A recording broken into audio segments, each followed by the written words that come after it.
जय हिंद साथियों। तो एक बार फिर से आपका स्वागत है ट्रैंक टू विक्ट्री पर। मेरा नाम है वंश प्रताप और आज आप क्या सीखने वाले हो साथियों। अब आप आ चुके हो क्लास 10th में और आपके बहुत सारे डाउट्स हो रहे होंगे कि सिलेबस बढ़ गया है, हम कैसे करेंगे या कैसे नहीं करेंगे। आपको इस बात की तो चिंता करनी नहीं है और अपने 1 अप्रैल के जो आपके लिए सरप्राइज आने वाला है ट्रैंक टू विक्ट्री पर, उसका तो इंतजार करना ही है। आज हम बात करने वाले हैं बेसिकली आपकी केमिस्ट्री के फर्स्ट चैप्टर और आपका साइंस का भी फर्स्ट चैप्टर यही है जिसका नाम क्या है, रासायनिक अभिक्रिया एवं समीकरण। साथियों ये चैप्टर इतना ज़्यादा इंपॉर्टेंट हो जाता है क्योंकि आपके जो आने वाले 3 चैप्टर और हैं वो भी कुछ ना कुछ इसी पे डिपेंड करते हैं। तो आज आप सीखोगे कि आखिर ये रासायनिक अभिक्रिया और समीकरण होते क्या हैं, इसीलिए आप जो है ये वीडियो एंड तक वॉच कीजिए। जैसा कि मैंने बताया कि दोस्तों आज आपका जो टॉपिक रहने वाला है रासायनिक अभिक्रिया एवं समीकरण। अब आखिर ये रासायनिक अभिक्रिया क्या है, इसे सीखने से पहले आपको एक बात ध्यान में रखना चाहिए कि हम इसे परिवर्तन क्या है। पहले हम ये बात करेंगे परिवर्तन।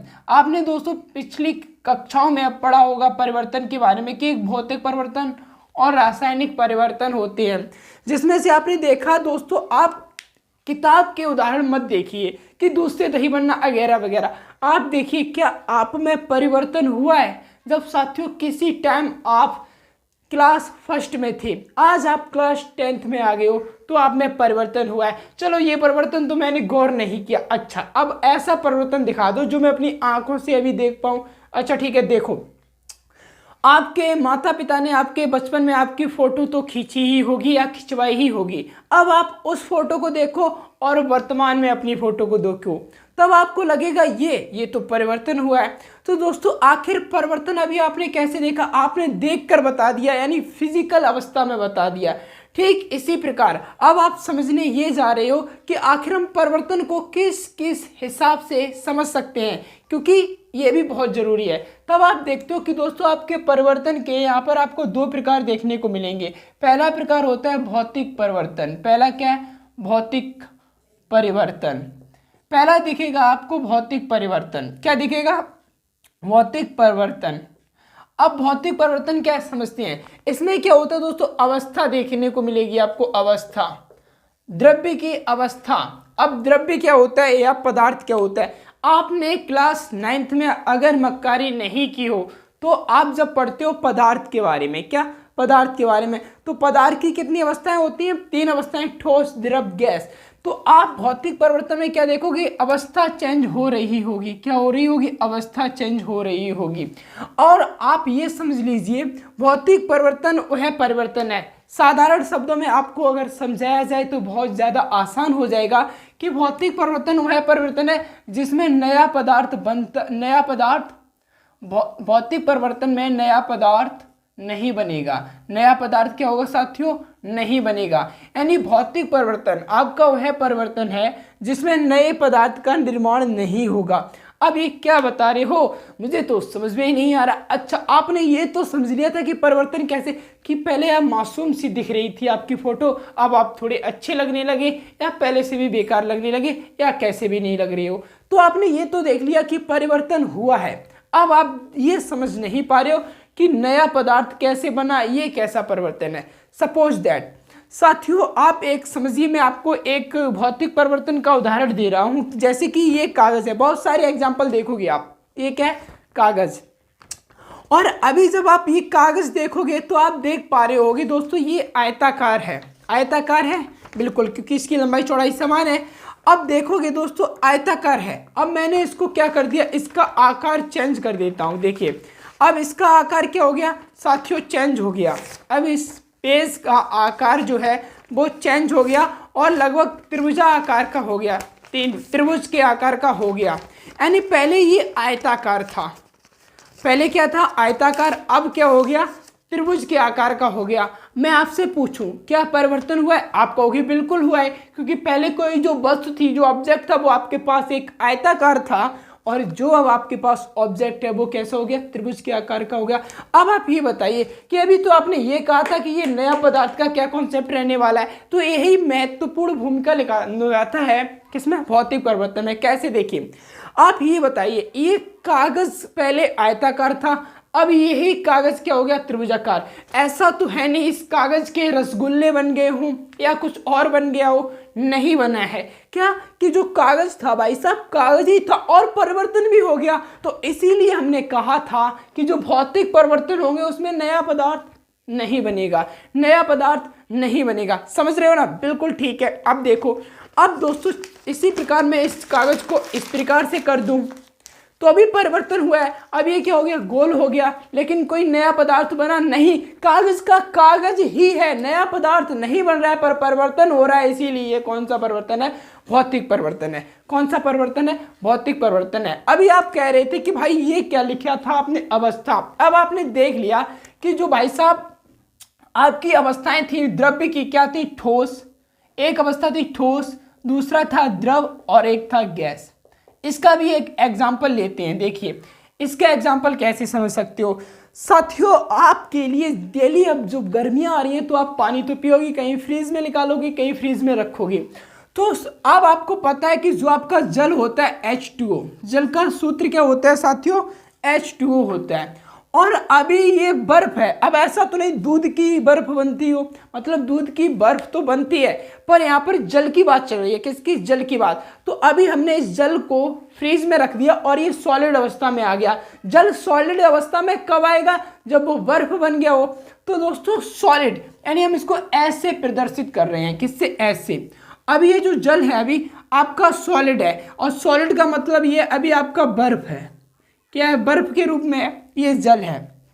अब देखिए, अब आपने क्या किया, जैसे ही आपने कहा कि बर्फ तो जम गई है, अब आपने बर्फ को बाहर निकाला। अब जैसे ही वो टेम्परेचर में आया, यानी टेम्परेचर उसको कुछ ना कुछ मिल रहा है, इस तरीके से मतलब हम बर्फ को गर्म कर रहे हैं, ये इसका सैंपल है। तो अब H2O किस में हो गया, लिक्विड फॉर्म में, यानी अब पानी बन गया। बर्फ जो थी अब क्या हो गई, पानी। L मतलब लिक्विड, इसलिए हमने इसको L से दर्शा दिया है कि अब जो आपका ये क्या है, जल हो गया। ये क्या हो गया, जल। यहाँ पर क्या हो गया, ये जल हो गया। अब क्या हो गया, जल।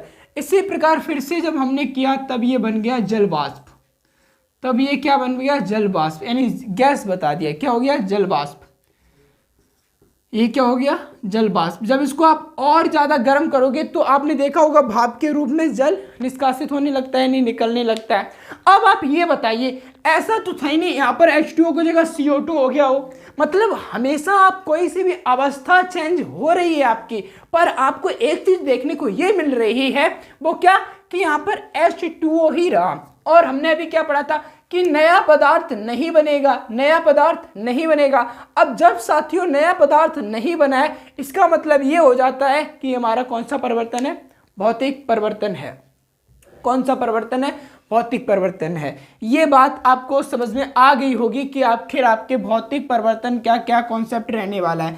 सिर्फ आपको बस एक चीज का ध्यान देना होगा, वो ये है कि नया पदार्थ, नया पदार्थ मतलब नहीं बनेगा। अब देखिए कुछ परिवर्तन ऐसे होते हैं, जैसे अब आप देखिए, एक बात फिर से समझना। अब आप ये बताओ, क्या मैं दोस्तों फिर से, अब हमारे पास जल वाष्प है, तो क्या मैं फिर से अपनी बर्फ बना सकता हूँ? बिल्कुल। अब जब आप इसी प्रोसेस को फ्रीज में रखोगे तो ये H2O गैस से क्या आ जाएगा, लिक्विड अवस्था में आ जाएगा, और फिर लिक्विड से कहाँ से आ जाएगा, फिर से बर्फ बन जाएगी। यानी जब जल को आप फिर से फ्रीज में रखोगे तो फिर से आपके पास बर्फ का निर्माण हो जाएगा।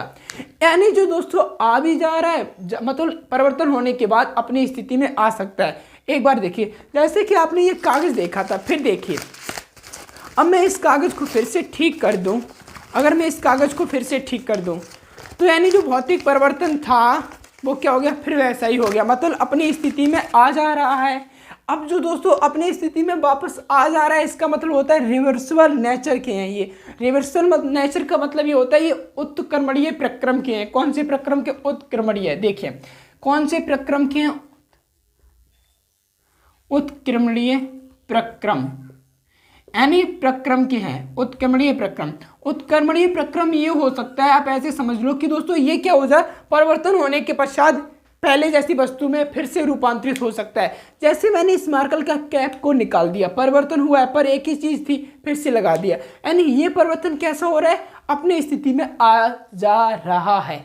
अब आप देखिए, अब हम बात करते हैं कि अब हमने देखा कि जो भौतिक परिवर्तन है वो अपनी, मैंने आपको एक कागज का एग्जांपल दिया और जल का एग्जांपल दिया, तो आप सोच रहे हो कि बाष्प से हम फिर से बर्फ बना रहे हैं और क्या कर रहे हैं, कागज को हमने जो आकार दिए थे फिर से हमने वही कागज को प्राप्त कर लिया था, यानी जैसा हमारा कागज स्टेट था फिर से हमने स्टेट प्राप्त कर लिया। अब बात यहाँ पर ही समाप्त नहीं होती, बात अब शुरू होती है। बात कैसे शुरू होती है देखिएगा, जब हम बात करेंगे कि आपका भौतिक परिवर्तन जो था वो आपने देखा कि उत्क्रमणीय प्रतिक्रम जैसा व्यवहार भी कर रहा है, तो हमारे दिमाग में एक आइडिया आया। वो आइडिया ये आया कि भाई साहब क्या आप ये बता सकते हो सभी भौतिक परिवर्तन, क्या ये वाला बात कर रहा हूँ, क्या सभी भौतिक परिवर्तन उत्क्रमणीय प्रक्रम के होंगे। अब आप सोच में पड़ गए कि चलो अभी हमने एग्जाम्पल तो देखा था कि कागज भी स्ट्रेट हो गया और बर्फ भी जा रहा है, चलो मैं बता देता हूं कि हाँ सभी भौतिक परिवर्तन किसके प्रक्रम के होते हैं, उत्क्रमणीय प्रक्रम के होते हैं। तो दोस्तों यहीं पर आप गलत हो जाते हो, सभी भौतिक परिवर्तन उत्क्रमणीय प्रक्रम के नहीं होते, यानी ऐसे सारे भौतिक परिवर्तन नहीं है जो परिवर्तन के पश्चात वैसे ही बन जाएं। अब आप समझोगे, पर धैर्य रखो। कैसे समझोगे, ऐसे आपने इतना जान लिया कि जो आपका भाई साहब उत्क्रमणीय प्रक्रम था ये आ जा सकता है, आ जा सकता का मतलब ये है कि जैसा था फिर से वैसा ही हो सकता है और जैसा परिवर्तन हुआ था फिर से अपनी वही अवस्था में आ जा सकता है। अब आप कहो ज़्यादा मत बताओ, सिर्फ ऐसा उदाहरण बता दो जो भौतिक परिवर्तन हो पर उत्क्रमणीय प्रक्रम ना हो। हमने भौतिक परिवर्तन में सिर्फ एक चीज सीखी थी कि नया पदार्थ नहीं बनेगा। अच्छा ठीक है, अब मैं आपको बहुत सारे एग्जांपल देखता हूं। देखिए अब आप सोचिए क्या हुआ, जैसे दोस्तों अब आप सोचिए, पहले कागज का ये एग्जांपल लेते हैं फिर आपको दूसरा एग्जांपल बताते हैं। जैसे आपका ये है, परिवर्तन हुआ है, मैंने फिर से इसको फाड़ दिया, परिवर्तन हुआ है, और मैंने फिर से इसको फाड़ दिया, परिवर्तन हुआ है।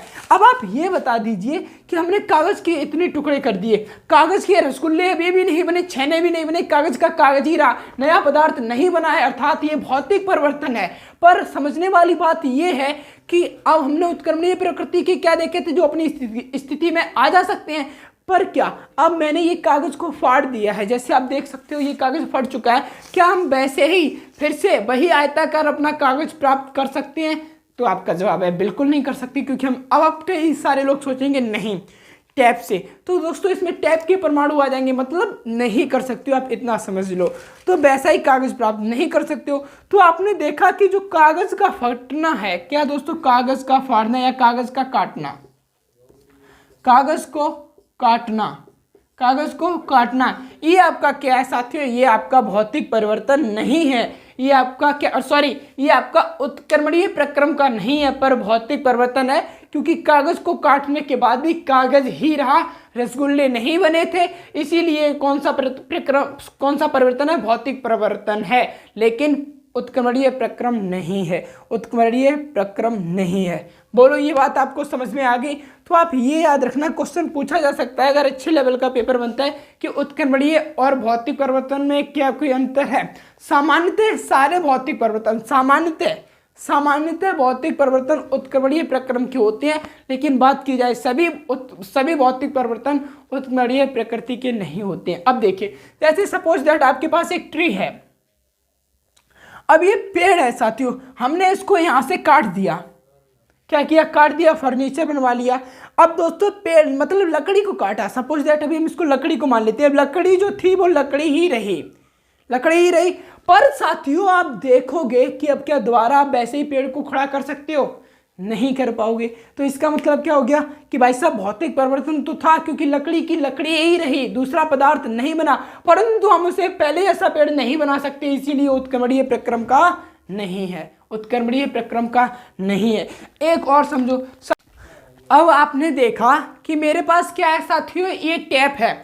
अब जब देखोगे कि ये टैप है साथियों, अब मैंने क्या किया, इस टैप को खोला और इस तरीके से मैं अगर इसको फाड़ दूं, एक मिनट, अगर इस तरीके से मैंने इसको अलग कर दिया, अब टेप का टेप ही रहा, कोई दूसरा पदार्थ नहीं बना। पर क्या मैं इसे दोबारा उसी तरीके से कर सकता हूं? नहीं कर सकता हूं। यानी आपने देखा कि कुछ ऐसे भी परिवर्तन हैं जो कि हमारे पास भौतिक परिवर्तन है पर उत्क्रमणीय प्रक्रम के नहीं है, मतलब वो दोबारा पहले जैसे नहीं हो सकते। तो आपको भौतिक परिवर्तन में सिर्फ एक कॉन्सेप्ट याद रखिएगा कि नया पदार्थ का निर्माण नहीं होगा, भौतिक परिवर्तन में नए पदार्थ का निर्माण नहीं होगा, नए पदार्थ का निर्माण नहीं हो गया। ये जो बात थी आपके भौतिक परिवर्तन को लेके थी।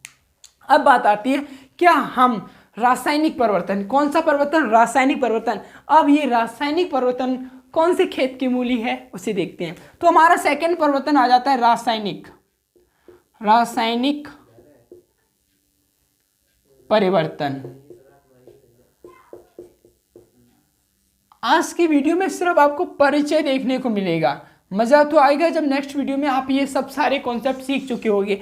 अब आपके पास आता है रासायनिक परिवर्तन। अब पूछोगे भैया ये बताओ अभी तो इसमें, अब आप में ज़्यादा दिमाग तो होगा, क्योंकि अब मैं ए बोलूँ तो अब भी बोलोगे, अगर मैं बोलूँ क्या, मैं बोलूँगा सच, सच का विलोम क्या होता है, झूठ। इसी प्रकार इसमें नया पदार्थ नहीं बन रहा है तो इसमें नया पदार्थ बनेगा। यानी रासायनिक परिवर्तन वह परिवर्तन है जिसमें नए पदार्थ का निर्माण होता है। नया पदार्थ क्या होगा, बनेगा, नया पदार्थ बनेगा, नया पदार्थ बनता है। यानी साथियों आपके पास ऐसी चीजें होंगी जो एक नए पदार्थ का निर्माण कर देंगी। कैसे, नए पदार्थ का निर्माण कर देंगे। अब देखिए, अब आपका जो रासायनिक परिवर्तन है वो समझते हैं। मैंने बताया कि नया पदार्थ बनेगा, रासायनिक परिवर्तन में क्या होगा, नया पदार्थ बनेगा, और इसी रासायनिक परिवर्तन को आप रासायनिक अभिक्रिया भी कहोगे। कैसे कहोगे वो समझते हैं। अब देखिए, पहले तो आपके पास क्या था दोस्तों, देखिए अब ऐसे परिवर्तन कैसे होगा।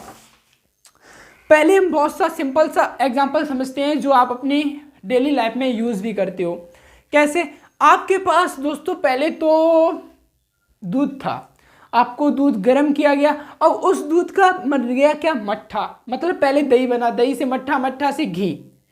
यानी नए पदार्थ का निर्माण हो रहा है, नए पदार्थ का निर्माण हो रहा है ना। और स्वाद भी चेंज, पर कलर भी देखने को मिल रहा है और अवस्था भी चेंज हो सकती है। तो आपने देखा कि रासायनिक परिवर्तन वह परिवर्तन होता है जिसमें नए पदार्थ का निर्माण होता है। अब एग्जाम्पल समझते हैं। क्या एग्जाम्पल, जैसे फर्स्ट एग्जाम्पल मैंने आपको दिया, फर्स्ट एग्जाम्पल मैं आपको दे सकता हूँ क्या कि दोस्तों आपके पास एक, मैं आपको देखियो ऐसा एग्जाम्पल दे रहा हूँ जो आपकी डेली लाइफ से रिलेट करता हो। अब देखिए आपके पास क्या है दोस्तों, सोडियम, Na क्या होता है, सोडियम। ये सोडियम धातु होती है और ये आपको याद करनी ही पड़ेगी। सोडियम, आपके पास क्या है, सोडियम। अब मैंने क्या किया, सोडियम को क्लोरीन से अभिक्रिया कराई। किससे, क्लोरीन। क्लोरीन क्या है, गैस है, क्लोरीन गैस, यानी सोडियम की रिएक्शन क्लोरीन से। अब ये क्लोरीन अत्यंत जहरीली गैस होती है। क्लोरीन कैसी गैस है, जहरीली। क्लोरीन कैसी गैस है साथियों, जहरीली गैस है। क्लोरीन कैसी है, जहरीली गैस। और ये जो सोडियम है वो अत्यंत क्रियाशील है, अत्यंत क्रियाशील। मतलब दोस्तों ये क्या होता है, जैसे आप, मतलब ये इतनी जल्दी अब क्रिया करती है कि अगर आप इसको खुला छोड़ दोगे तो रिएक्शन कर लेगी। तो ये क्या है, अत्यंत क्रियाशील धातु है, अत्यंत क्रियाशील धातु है, अत्यंत क्रियाशील धातु।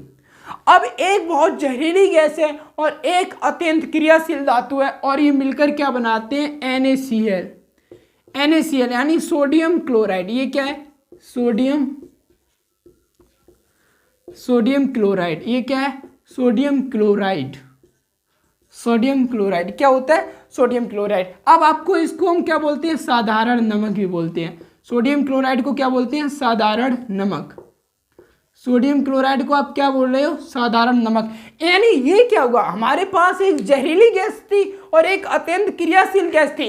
इन्होंने आपस में अभिक्रिया की और क्या बना दिया, एक बना दिया सोडियम क्लोराइड, जिससे आप डेली यूज करते हो। तो आपने यहाँ पर क्या सीखा कि भाई साहब परिवर्तन इस प्रकार हुआ है कि एक नया पदार्थ बन गया है। सोडियम क्लोराइड एक नया पदार्थ है जिसे आप खाने में इस्तेमाल तो करते हो रोजाना। तो आपने देखा कि दोस्तों ये सोडियम क्लोराइड बताओ एक जहरीली गैस और एक अत्यंत क्रियाशील धातु के मेल से यानी मिलकर बना है। अब बस अभी आप एक चीज और सीख लो कि दोस्तों ये एरो बहुत कुछ भूमिका निभाता है। ये बीच वाला जो एरो होता है, अब एरो के जो लेफ्ट हैंड साइड यानी LH वाले जितने भी तत्व होते हैं, परमाणु होते हैं, यौगिक होते हैं, उनको आप एक शब्द दे देते हो, अभिकारक।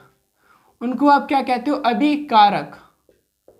अभी इसका काम आगे चल के आएगा, पर मैं आपको अभी बता दे रहा हूं कि आप ये देख लीजिए कि जितने भी दोस्तों क्या होते हैं आपके, जितने भी आपको देखने को मिलेगा कि अगर आप देखो कि जो एरो है उसके लेफ्ट हैंड साइड यानी LHS की तरफ आपको जितने भी मिलेंगे, ये भी और ये भी, यानी आपका सोडियम और क्लोरीन, ये दोनों ही क्या है, अभिकारक।